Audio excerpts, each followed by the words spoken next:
두려워하지 말고 놀라지 말라. 우리 학생들은 잘 모를 거지만 아마 저 그리고 위로는 다 잘 아실 거예요. 시련은 있어도 실패는 없다라고 하는 유명한 책과 또 그 말을 남긴 아산, 호가 아산이죠. 옆에 아산병원 있는데 그 호 이름을 그 호를 따서 병원도 만들어지고 또 많은 사업들도 되어지는데 바로 정주영 회장입니다. 현대그룹의 설립자이죠. 창업자이죠. 그분이 뭐 여러 가지 일을 참 많이 굵직굵직한 일들을 많이 하셨죠. 그리고 나중에 가서는 대통령 후보로도 대선에 출마하기도 했었죠. 근데 제가 학생 때 가장 기억에 남는 장면은 현대 포토 트럭에다가 소를 서산 농장에서 키우던 그 소를 1,001마리를 싣고 방북했던 그 사건. 뉴스에 계속 하도 나와가지고 그냥 딱 이게 아주 인상 깊었어요. 그런데 그분이 소떼 1,001마리를 가지고 그렇게 갔다고 그래요. 대단한 일이죠. 그런데 그분의 그 첫 시작은요, 막노동꾼으로 시작했다는 거예요. 삼성의 이병철 회장은 원래 금수저 출신이랍니다. 그리고 대우의 김우중 회장은 화이트 칼러 출신이에요. 근데 이분은 그야말로 흑수저 중에 흑수저였죠. 그래서 세계의 적인 그룹이 되고 또 우리나라 1, 2위 재벌기업을 이룬 그런 사람이었습니다. 유명한 말 또 한 가지 있죠. 자네 해봤어? 안 해봤으면 말하지 마. 해보고 말해. 그런 말도 있죠. 그런데 아무리 해도 할 수 없는 거 뭐냐? 오직 하나님만이 할 수 있는 것. 인간의 생사화복을 주관하는 것. 우리 하나님이 하시는 줄로 믿습니다. 부인이 예수 믿었다고 그래요.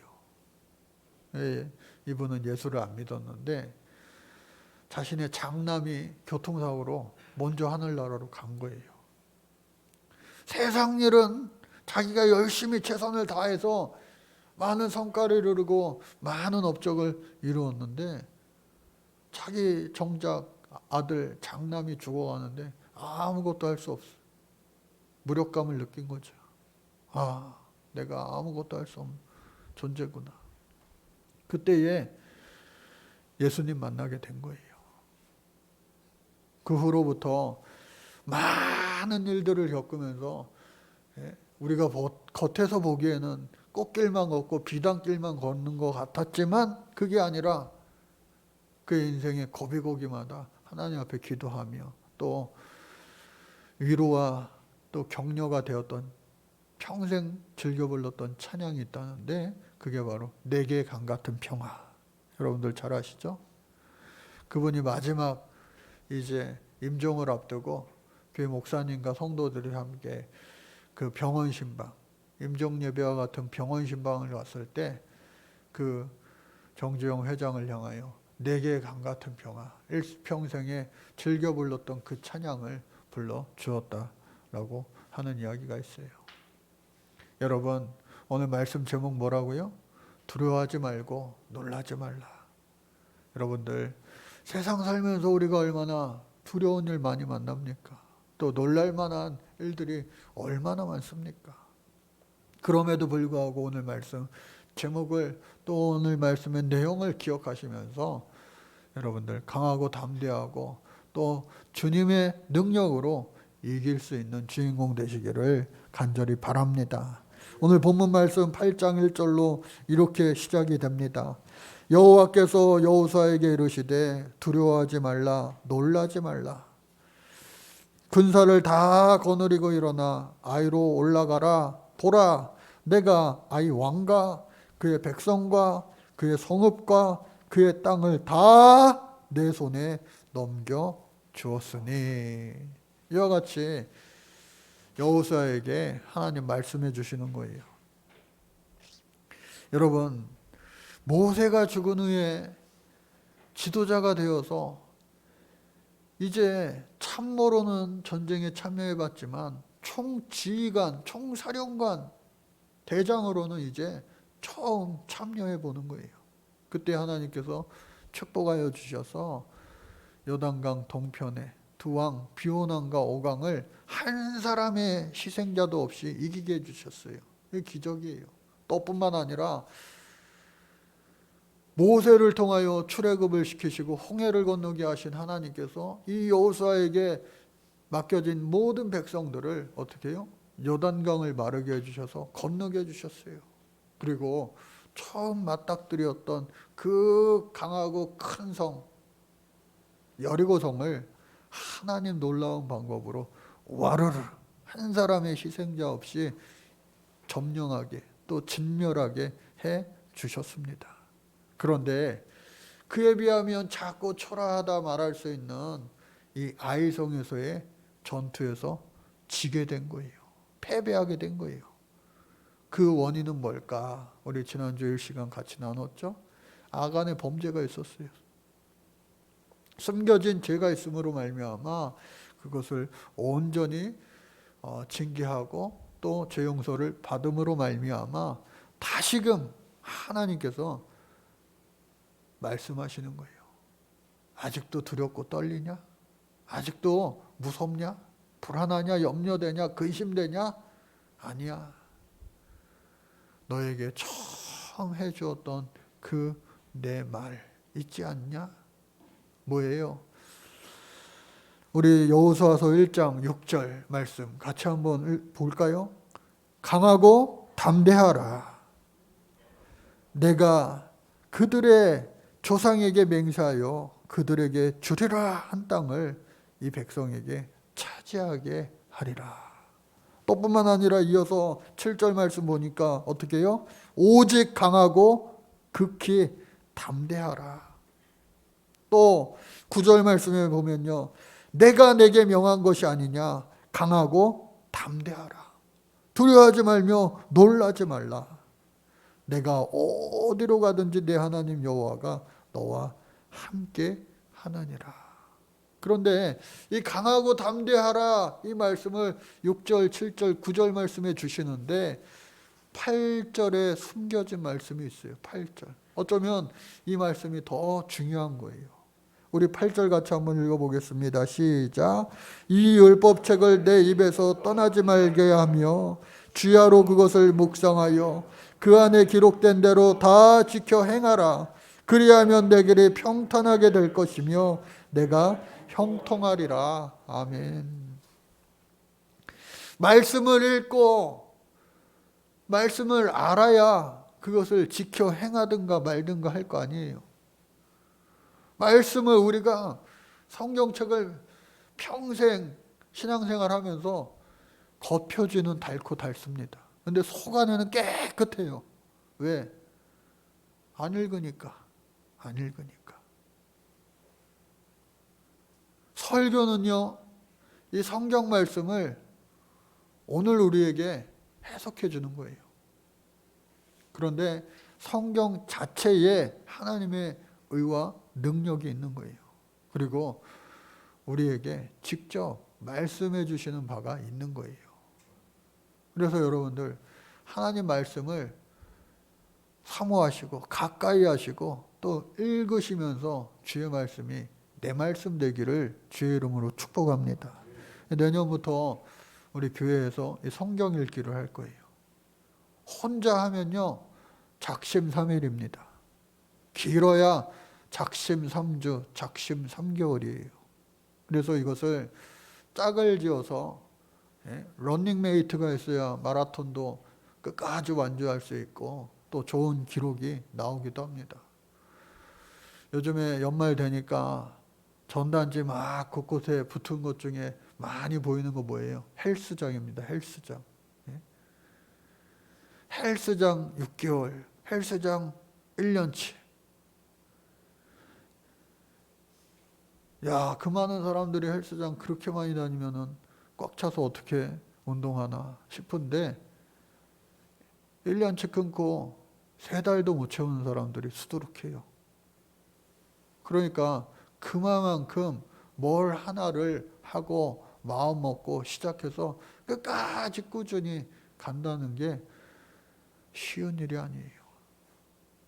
그래서 이 말씀을 우리가 함께 읽을 거예요. 함께. 짝꿍을 만들어서 함께.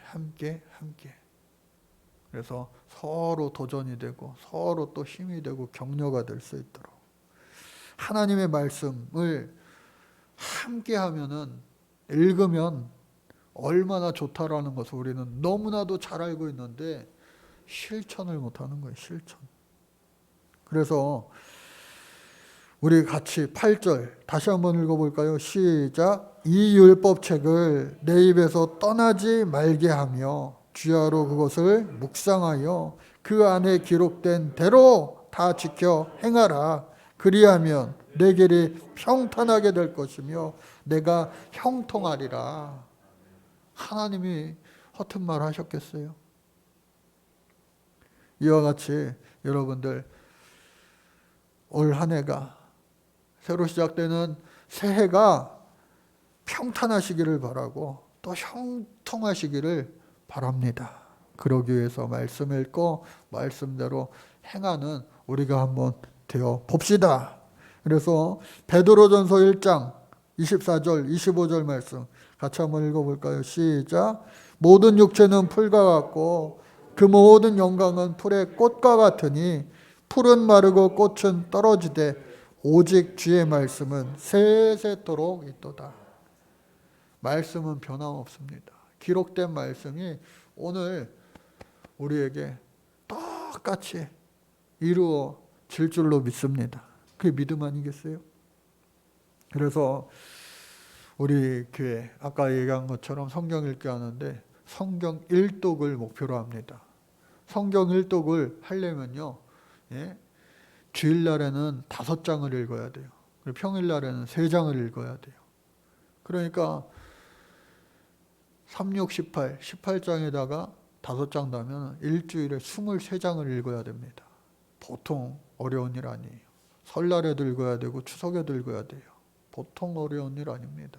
그러니까 이것을 다 100% 완벽하게 할 수 있는 사람은 아마 저 역시도 불가능에 가까울 겁니다. 힘들 거예요. 그러나 우리가 서로 함께 할 때 어떻게 해요? 1뚝에 가까운 그러한 말씀이 우리가 가까워지는 놀라운 은혜가 반드시 있고 또 그 말씀 가운데 하나님 우리에게 각자 개인에게 은혜 주시고 능력 주시고 힘 주시고 또 기적이 될 줄로 믿습니다. 전도서 4장 12절 말씀 같이 한번 읽어볼까요? 한 사람이면 패해야 하겠거니와 두 사람이면 맞설 수 있나니 세 겹줄은 쉽게 끊어지지 아니하느니라. 홀로 하면 힘들어요. 그러나 2사람, 3사람 붙어서 함께하면요 어려운 일도 불가능도 가능하게 되고 할 수 있게 될 줄로 믿습니다. 옆에 있는 분들과 한번 인사할게요. 잘 한번 내년에 해봅시다. 한 번 더 인사할까요? 내가 두고 볼게요. 왜 안 해요? 내가 두고 볼 겁니다. 그러면 돼요. 나도 두고 볼 겁니다. 서로가. 자, 2번째로는요. 두려워하지 말고 놀라지 말고 모든 것을 네 손에 맡겨주라 하셨던 그 말씀. 하나님께서 뭐라 말씀하시느냐? 여리고성처럼 행하되 거기서 탈취한 물건과 가축은 스스로 가져라 하니까 여러분들 아멘이 되세요, 안 되세요? 여러분의 곳간이 채워지기를 주의 이름으로 축복합니다. 처음 요단강 건너 맞닥뜨렸던 여리고성은요 하나도 남김없이 하나님 곳간에 넣으라고 했어요. 왜? 첫성이니까. 우리 교회 학생들로부터 시작해가지고 이 지금도 학생이고 뭐 지금은 이제 또 직장인이 됐고 또 오늘 지희 엄마 이혜연 집사도 마찬가지고 중학교 때 교복 입은 모습을 처음 본 것 같은데 몇몇 그 자매들이 대학생이 돼가지고 목사님 장학금 받았어요. 첫 열매라고 하나님 앞에 봉헌합니다. 또 직장 취업했습니다 하면서 또 첫 열매를 봉헌해요. 정직원이 되었다고 또 첫 열매를 봉헌해요. 처음 것을 하나님 앞에 드리는 것 하나님이요 기뻐하시고 또 그것을 누가 시켜서 하는 것이 아니라 물론 엄마가들이 시켰을 수도 있어요. 그런데 그것을 순종하고 또 그것에 자원하여 싫다 하지 않고 하나님 앞에 봉헌하는 것 하나님이 기뻐 받으시고 또 그의 인생을 책임져 주시고 축복으로 열어 주실 줄로 믿습니다. 첫 열매는요 인생 살면서 딱 한 번입니다. 영화배우 탤런트 또 운동선수 또 가수 그런 사람들이 시상식 할 때 연말 시상식 할 때 뭐 대상 받았어요 최우수상 받았어요 그런 것도 좋지만 아주 감격스러운 평생에 딱 한 번 기회 있는 상이 바로 신인상이에요. 신인상. 어쩌면 그것과 같은 거예요. 첫 열매는요 말 그대로 처음 한 번밖에 없기 때문에 소중하지요. 그래서 그 말씀을 한번 우리가 같이 살펴보면 레위기 23장 9절 10절 말씀 같이 한번 읽어보겠습니다. 시작. 여호와께서 모세에게 말씀하시되 이르시되 이스라엘 자손에게 말하여 이르라. 너희는 내가 너희에게 주는 땅에 들어가서 너희의 곡물을 거둘 때에 너희의 곡물의 첫 이삭 한 단을 제사장에게로 가져갈 것이요. 또 출애굽기 23장 19절 말씀입니다. 시작. 내 토지에서 처음 거둔 열매에 가장 좋은 것을 가져다가 너희 하나님 여호와의 전에 드릴지니라. 마지막으로 잠언 3장 9절 10절 말씀입니다. 내 재물과 내 소산물의 처음 익은 열매로 여호와를 공경하라. 그리하면 내 창고가 가득히 차고 내 포도즙 틀에 새 포도즙이 넘치리라. 할렐루야. 그래서 하나님이 처음 것을 내게 다오 하셨기에 이스라엘 백성들이 여리고성의 모든 것을 다 불로 태우고 사람은 다 죽이고 또 짐승 가축 살아있는 것 생명 다 죽이고 다 불에 태워 금은 농철 타지 않는 것들은 여호와의 곳간에 드렸다. 그러나 이제부터는 이 아이성부터는 너희들도 취하라. 하나님 축복해 주시는 거예요. 그래서 저와 여러분들 모두가 하나님 앞에 시간을 드리고 또 물질을 드리고 나의 생명도 드리고 나의 인생도 드리고 우리의 모든 것이 다 주님의 것입니다.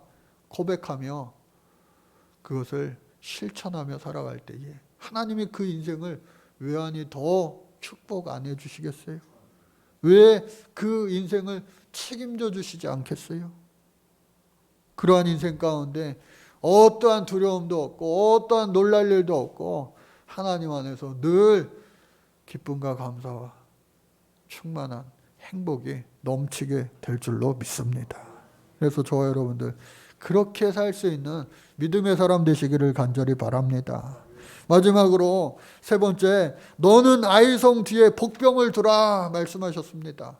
아이성을 차지하기 위하여 한 번의 실세를 이제 더 이상 반복하지 않기 위하여 만회하기 위하여 하나님 앞에 믿음도 구하였고 또 잘못된 그 아간의 죄를 다 회복시켰고 또 지혜와 명철이 있어야 되는 거예요.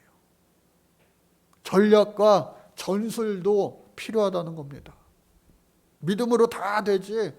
물론 믿음으로 다 될 수 있지만 하나님께서는 그 믿음을 통하여 지혜를 주시고 지식을 주시고 명철을 주시고 또 방법 또한 알려주시는 거예요. 그 방법대로 어떻게 해요? 순종하면 하나님이 놀라운 약속하신 이 축복을 열매로 허락해 주신다. 그래서 아이송 뒤에 복병을 두라. 복병을 두라. 즉 매복을 시키라고 하는 거예요. 매복.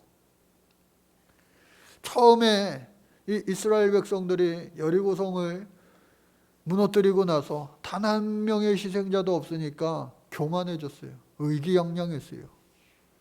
여러분, 조금 우리가 삶이 편안하고 괜찮을 때 그때에도 교만하지 않고 자만하지 않고 겸손하시기를 주의 이름으로 축복합니다.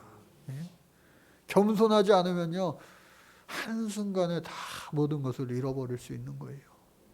그러므로 말미암아 그 사람들이 여호수아의 군대가 정탐꾼을 보냈습니다. 항상 정탐꾼을 보내죠. 보니까 여리고성에 비하니까 아주 작은 성이에요. 아유, 만만해 보이는 거예요. 이거는 그냥 우리가 한 2, 3천 명만 군대를 보내면 이길 수 있을 것 같습니다. 듣고 있던 여호수아도 그 앞뒤를 살펴보면 이때는 아침에 일찍이 일어나 그 말이 없어요. 기도하지 않았다는 거예요. 왜? 여호수아가 그 말만 믿고 그래 그럼 3천 명쯤 보내봐라 했다가 큰 코 다쳤죠. 그랬는데 이번에는 하나님이 어떻게 해요?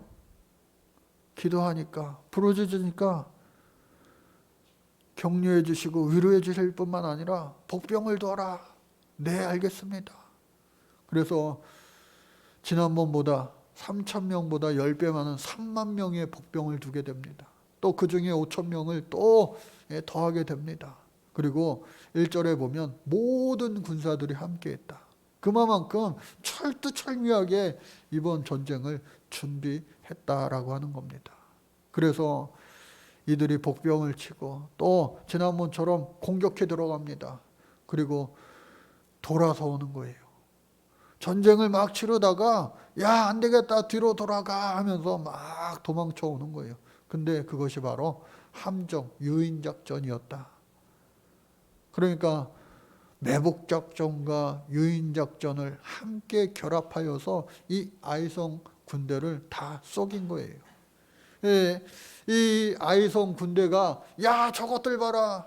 지난번에도 저렇게 도망가다가 우리한테 막 죽은 사람 많은데 또 도망가네 하면서 성 안에 있던 모든 군대들이 이스라엘 백성들을 쫓아가는 거예요. 그런데 쫓아가면 자기네들 죽는 것도 모르고 함정이라도 하는 것도 모르고 쫓아갑니다. 그들도 군인이기 때문에 유인전, 매복전 그거 왜 모르겠어요. 그런데 교만에 빠져서 아무것도 보이지 않는 거예요. 가장 그 성을 두고 싸우는 공성전에 중요한 건 뭐냐? 성문을 지키는 겁니다. 가장 기본적인 거예요.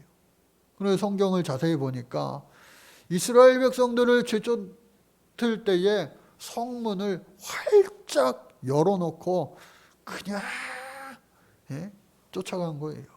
결국은 도망가던 이스라엘 백성들이 어떻게 해요? 뒤로 돌아서 맞서 싸웁니다. 그리고 그곳에는 복병으로 깔려있던 그 매복병들이 함께 다 같이 싸우는 거예요. 그러니까 쫓아가다가 숨겨진 많은 군사들을 보고 깜짝 놀란 거예요. 그랬는데 또 뿐만 아니라 어떻게 해요? 성문이, 아이성 성문이 활짝 열려 있었기에 그 성문 안으로 이스라엘 군대가 쳐들어가서 그것을 불타게 하는 거예요. 그러니 이 아이성 군대는요, 자기 쪽을 쳐다보니 불타오르고 앞에는 요단강이 못 건너고 결국은 광야로밖에 도망갈 수 없는데 광야로 도망가는 척하던 이스라엘 백성들이 뒤돌아서서 공격하니까 그야말로 도간에 든 죄예요. 옴짝달짝 못하다가 전부 다 어떻게 해요? 진멸하고 말았다. 그런데 마지막 우리가 하나 더 기억할 것은 뭐냐? 세 번째, 여호수아가 단창을 잡아 든 손을 거두지 아니하였다. 26절에 그렇게 나와 있어요. 단창을 들거든 일제히 다 공격해라 하였는데 그 단창을요, 전쟁이 끝날 때까지 내리지 않는 거예요. 이 말은 뭐예요?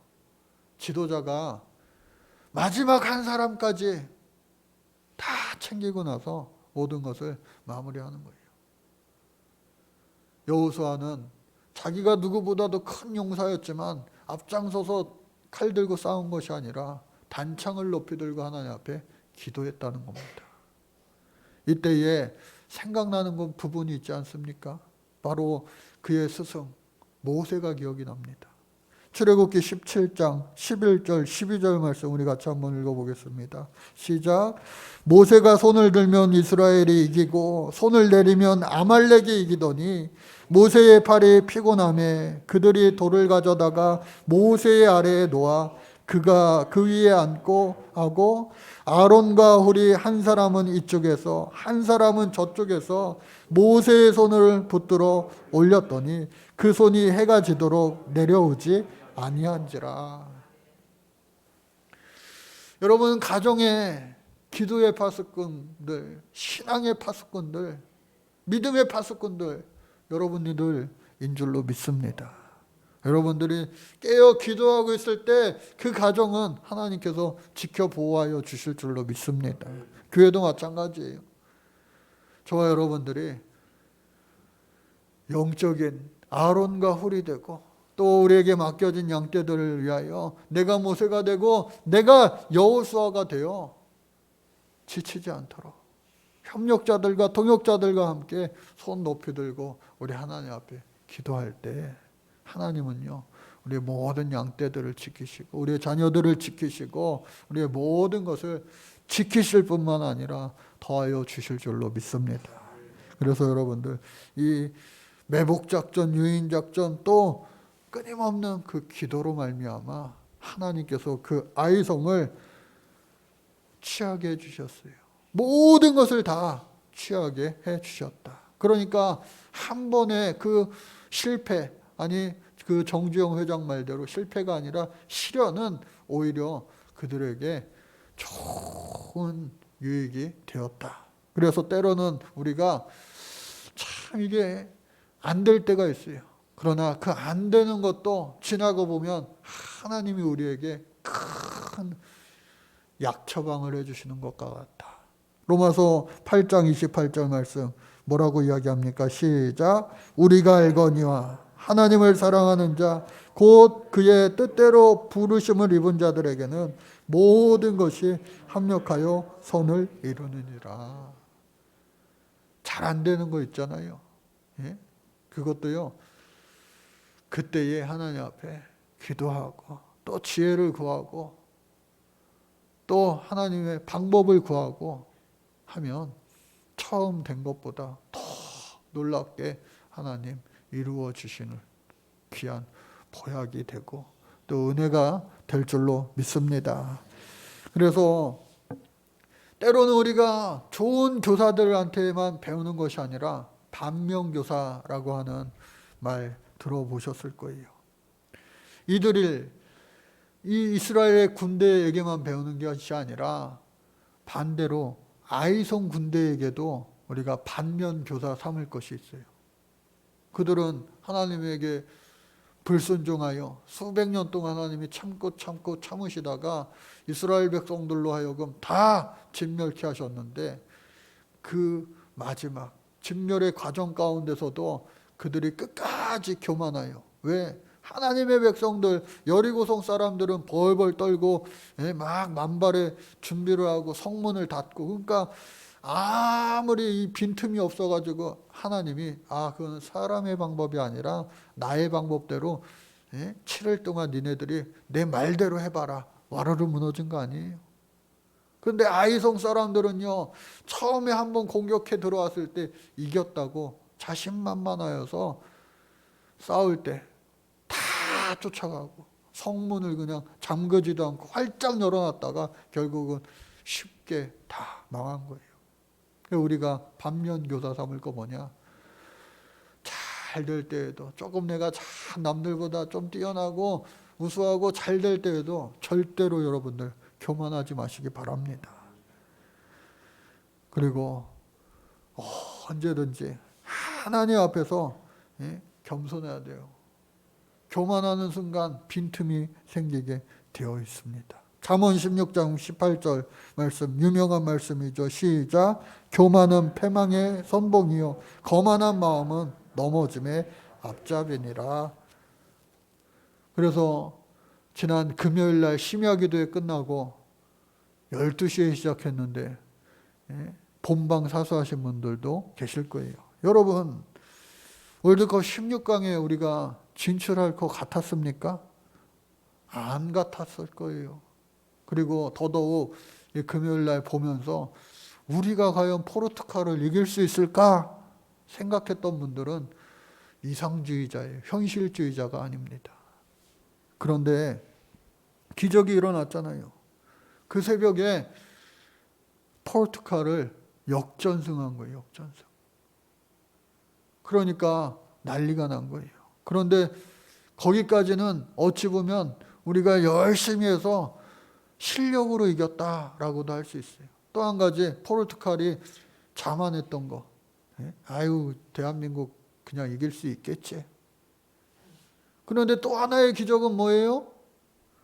바로 우루과이가 가나를 2대0으로 이겨줌으로 말미암아 우리의 실력 플러스 행운이 더해져서 우리가 비로소 16강에 올라갈 수 있었던 거예요. 그런데 다음 상대가 누구예요? 우승 후보 바로 브라질입니다. 브라질. 우리나라가 또 한 번의 기적을 일으켜서 브라질을 이길 수 있을 것 같아요? 네? 전력상으로는 도저히 브라질을 어떻게 해볼 수가 없어요. 해볼 수가 없어요. 우리의 인생 가운데서도 도대체 이거는 불가능하다 싶은 상대가, 대적이 얼마나 많습니까? 예? 우리 개인의 삶 속에서도 이거는 도대체 대한민국과 브라질의 싸움이야. 도저히 안 될 것 같은 일들도 오늘 말씀 여러분들 기억하시고 불안에 떨며 염려에 떨며 근심하며 초조하며 밤잠 이루지 못하고 눈물로 침상을 띄우는 그러한 우리의 오늘의 모습이 있다 할지라도 올해도 우리의 삶이 만만치 않았죠. 그런데 계속해서 뉴스에서 흘러나오는 이야기 뭡니까? 진짜는 아직 오지 않았다. 내년이 더 힘들 것이다. 얼마나 힘들려고 그러는지 모르겠어요. 그러나 여러분은 오늘 말씀 기억하세요. 두려워하지 말고 놀라지 말라. 어떠한 우리 인생에 커다란 성벽이 놓여있다 할지라도, 큰 산이 우리 앞에 놓여있다 할지라도 하나님은요, 큰 산을 평지되게 하시고 골짜기를 메워지게 하시고 홍해는 갈라지게 하시고 요단강도 갈라지게 하시고 여리고성은 무너지게 하실 수 있는 우리 하나님이신 줄로 믿으시기 바랍니다. 우리가 할 것은 뭐냐? 염려, 걱정, 근심, 초조한다고 불안해한다고 되는 게 없어요. 하나님의 말씀 의지하여 하나님 앞에 간절히 기도하며 또 순종할 때 하나님의 방법대로 우리의 인간의 힘으로 어찌할 수 없는 그 인생의 여리고성도 와르르 무너지게 해 주실 줄로 믿습니다. 그래서 여러분들 그 믿음 가지고 우리가 이번 한 주 열심히 하루에 한 바퀴씩 돌아보는 거예요. 그리고 마지막 7일째 되는 그 다음 주 우리 17주년 선물로 하나님께서 여러분들 가정마다, 사업장마다, 일터마다, 자녀들의 배움터마다 우리의 육신의 건강과 정신의 건강, 모든 기도의 제목들을 우리가 알 수 없지만 하나님께서는 하나님께서는 하실 수 있기에 우리에게 반드시 귀한 응답으로, 선물로, 축복으로 우리에게 마음껏 부어 주실 줄로 믿습니다. 그 주인공이 우리 모두가 되실 수 있기를 간절히 주의 이름으로 축복합니다. 하나님 감사합니다. 저희들 믿음의 주인공, 또 순종의 주인공, 응답의 주인공 되게 하여 주옵소서. 예수님의 이름으로 기도합니다. 아멘.